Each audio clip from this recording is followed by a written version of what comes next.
20 मार्चला महाड सत्याग्रहाची आठवण म्हणून समता दिवस देशभरात साजरा करण्यात येतो.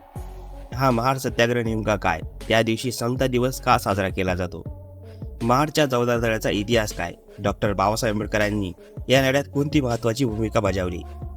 याविषयी जाणून घ्यायचे असेल तर हा व्हिडिओ शेवटपर्यंत नक्की पहा. रायगड जिल्ह्यातील महाड येथे सार्वजनिक चौदार तळ्याचे पाणी अस्पृश्यांना घेता यावे म्हणून डॉक्टर बाबासाहेब आंबेडकरांनी 20 मार्चला सत्याग्रह केला. हा सत्याग्रह महाड चौदार तळे सत्याग्रह म्हणून ओळखला जातो. भारतीय जाती व्यवस्थेमुळे अस्पृश्यांना उच्च जातीय हिंदूपासून वेगळे ठेवण्यात आले होते. अस्पृश्यांना तळ्यातून पाणी घेण्यास परवानगी नव्हती. तळ्यातील पाणी सर्वांसाठी खुले व्हावे व अस्पृश्यांना या पाण्याचा वापर करता यावा यासाठी डॉक्टर बाबासाहेब आंबेडकरांनी सत्याग्रह केला. या लढ्याची आठवण तसेच समतेचे प्रतीक म्हणून दरवर्षी 20 मार्च हा दिवस समता दिवस म्हणून साजरा केला जातो.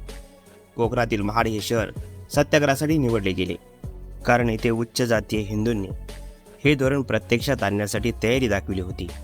म्हणून 1927 साली सुरेंद्रनाथ टिपणीसांनी नगरपालिकेचे प्रमुख म्हणून सर्व सरकारी संपत्ती सार्वजनिक ठिकाणी अस्पृश्यांसाठी खुली केली होती. त्यानिमित्ताने बाबासाहेबांना सभा घेण्यासाठी आमंत्रण दिले. सभेनंतर बाबासाहेबांनी सर्वप्रथम त्या तळ्यामधून पाणी पिले. त्यानंतर जमलेल्या सर्व लोकांनीही त्या तळ्याचे पाणी पिले. त्यावेळी स्त्री पुरुष मिळून सुमारे 5,000 लोक सभेसाठी उपस्थित होते. त्यांनी चौदार तळ्याचे पाणी पिले. चौदार तळ्याचा सत्याग्रह होत असताना डॉक्टर बाबासाहेब आंबेडकरांनी त्यांना उद्देशून म्हटले, चौदार तळ्याचे पाणी पिल्याने तुम्ही आम्ही अमर होऊ अशातला भाग नाही.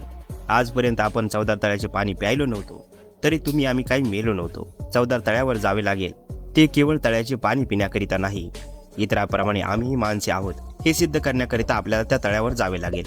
20 मार्च सत्याग्रहानंतर हा प्रश्न सुटला अशातला भाग नाही. अस्पृश्य लोकांनी तळ्यातील पाणी बाटवले असे मत समाजातील उच्चवर्णीय लोकांनी व्यक्त केले. त्यानंतर तळेही शुद्ध करण्यास गोमूत्र आणि गायीचे शेण वापरण्यात आले. ब्राह्मणांनी मंत्रपठण केले. त्यानंतर तळे उच्च जातीयांच्या पिण्यासाठी योग्य असल्याचे घोषित करण्यात आले. यानंतर बाबासाहेबांनी 26 ते 27 डिसेंबर रोजी महाड येथे दुसरी परिषद घेण्याचे ठरविले. पण काही उच्चवर्णीयांनी तळे खाजगी मालमत्ता सांगून बाबासाहेबांवर गुन्हा दाखल केला. प्रकरण न्यायालयात असल्याने त्यांचा सत्याग्रह चालू ठेवता आला नाही. पण 25 डिसेंबर रोजी बाबासाहेबांच्या मार्गदर्शनाखाली मनुस्मृती या हिंदू ग्रंथाचे दहन केले गेले. यानंतर डिसेंबर 1937 मध्ये मुंबई उच्च न्यायालयाने निर्णय दिला की अस्पृश्यांना चौदार तळ्याचे पाणी वापरण्याचा अधिकार आहे आणि सत्याग्रह यशस्वी ठरला. आतापर्यंत समतेसाठी अनेक आंदोलने झाली. भारतीय राज्यघटनेने या देशातील सर्व जाती धर्मांना समान हक्क प्रदान केले आहेत.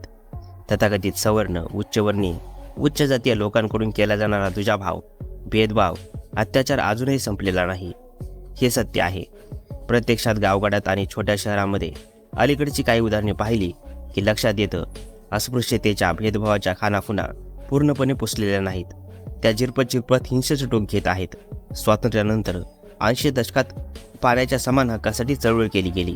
महात्मा फुले यांचे वैचारिक वारसदार ज्येष्ठ समाजसेवी बाबा आढाव यांच्या पुढाकाराने एकेकाळी एक गाव एक पाणवठासारख्या चळवळी सुद्धा झाल्या.